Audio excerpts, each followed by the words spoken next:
The state of Israel can only survive if it has the support of the main imperial powers in the world.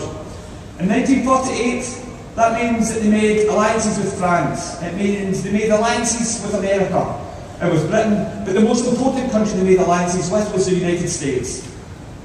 The United States today spends more per head of the Israeli population on aid to Israel than the entire aid budget of the US to the rest of the world put together.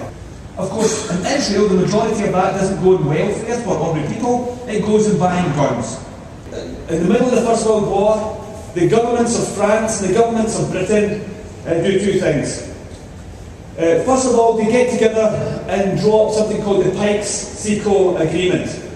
Now, you've maybe never heard of that, but the effect of that was to say that after the First World War, the French and the British powers would divide the former Ottoman Empire between the two of them.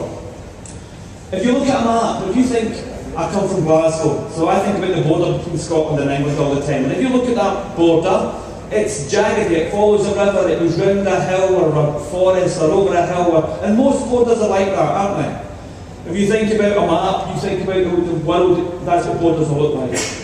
Then if you look at the map of North Africa and the Middle East, it's all straight lines. So there's two conclusions here.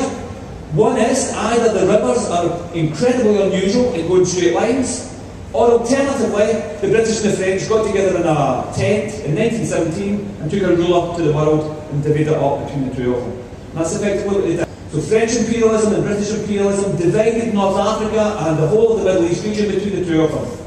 And then they took one each. Egypt, Britain. Algeria, France. Morocco, France. Maghreb, Spain. That's a bit of a different story there. And then we come into the Middle East. Lebanon, France. Palestine, British mandate. Iraq, Britain. Iran, Britain. Syria, France. It was decided in a tent in 1917 and they divided the world between them.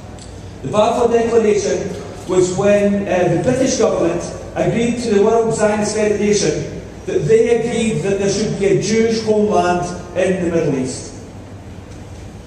So in other words, the British government, under the Balfour Declaration, agreed that there should be a Jewish homeland in the Middle East, and that that land should be Palestine, which they would have control of under the Palestinian mandate.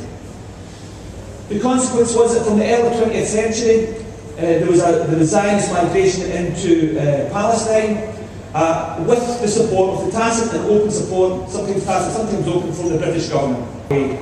So the first part of our history is to understand the way in which the British Empire ran that part of the globe, encouraged Zionist occupation, and played the Zionist community off against the Palestinian community.